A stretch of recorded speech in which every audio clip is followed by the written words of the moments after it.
medium-term strategic framework is also with them. The only challenge I have is that the medium-term strategic framework should have been passed before the budget is presented, so that it will form the fulcrum for the estimates in the budget. But unfortunately, we now have the 2 other assembly. So any amendment in the medium-term strategic framework, we have to reflect in the budget estimates, and that could lead to some delay in the passage of the budget estimates. Now, one of the high points that the president mentioned when he was making that presentation to the National Assembly is the fact that we cannot go back on the gains that we've made already from the previous budget cycle, and we have to consolidate on that, hence the name, the budget of consolidation, he says. But one thing that people want to know is, in funding the 2018 budget, where will we be looking at? Are we looking at external borrowing? He did make mention of getting people who are taxable to live up to their obligations. What's your thoughts along that line? Well, I think there's been a lot of work going on with improving the tax system. The president made mention of the fact that the 6% tax GDP that we have in the country is far below the world standards, and that the government was doing everything to improve the level of the share, the contribution of taxes to the government revenue. But beyond that, if you look at the budget estimates, government had budgeted about, look at estimates of about 2.3 million barrels daily production at $45 per barrel. If that is achieved, that's supposed to bring in about a reasonable percentage of the revenue of the government. Then if you look at the estimates for the non-oil revenue, the challenge we have in the current year, 2017, is partly because the non-oil revenue fell short of the projections by about 14%. We hope that with the tax forbearance it's under the VAID, then we should see some level of improvement in tax revenue. We should see some level of improvement further in non-oil revenue, particularly from customer excise duties. Remember that the economy is recovering. If you look at, for instance, the PMI, Purchasing Managers Index, for the months of October and September, immediate pricing, we are talking about PMI above 50, which indicates that there is expansion in the real sector of the economy. That will dovetail in improved taxes, revenue for the government and taxes for the government. So we should expect that the non-oil revenue will improve further in 2018. And the president made addition also that the global economy is expected to grow further in 2018. Projections by World Bank, IMF for emerging economies about 4.2% GDP growth rate. Global GDP growth of about 3.5% in 2018.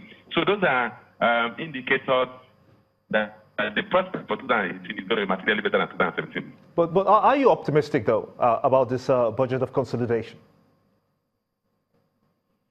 Well, yes, a couple of factors that made me to be optimistic. One, the figures look realistic.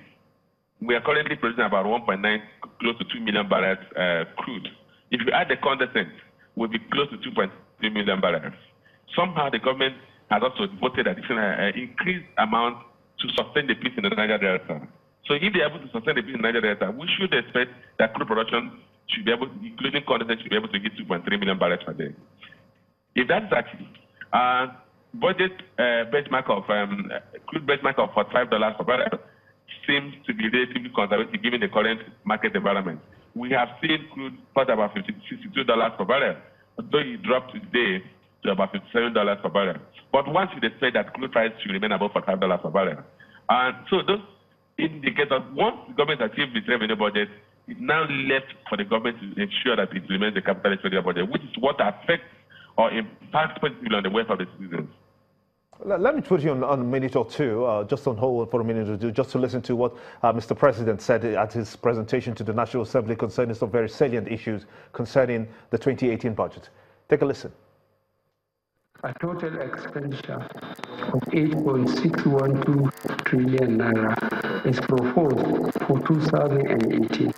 This is a nominal increase of 16% above the 2017 budget estimate.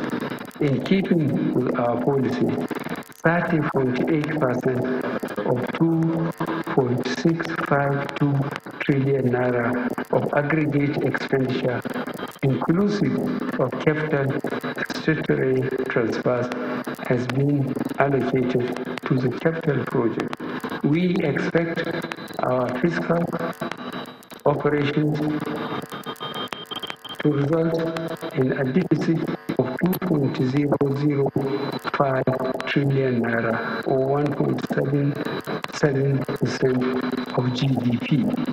The proposed 8.612 trillion naira of 2018 aggregate expenditure comprises a recurrent cost of 3.494 trillion naira, debt service of 2.014 trillion naira, C, statutory transfer of about 456 billion naira, D, sinking fund of 220 billion naira.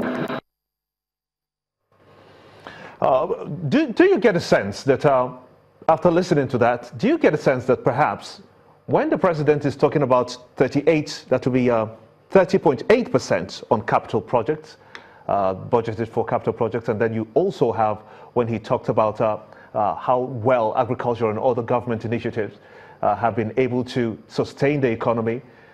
Agriculture, how much of that has been able to get Nigeria out of recession, do you think?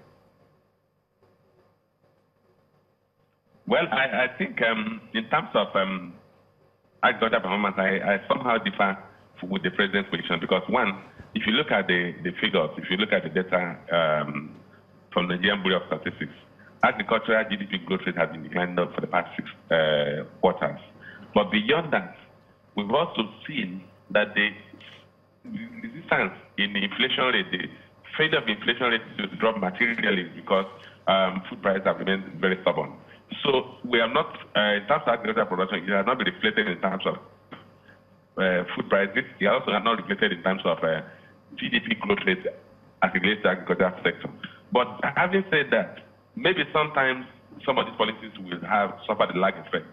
Maybe with time, the agricultural sector will assume that prime position the president wants to assume.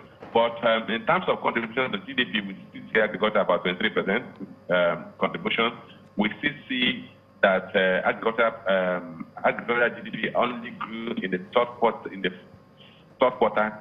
second quarter by about 3%, contrary to about 3.2% the preceding quarter.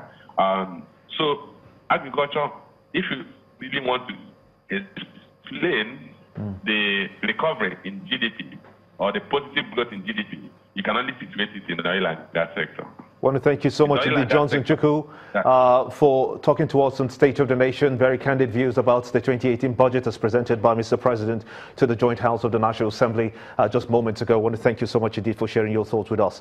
You're watching State of the Nation, and we'll come back. We'll focus on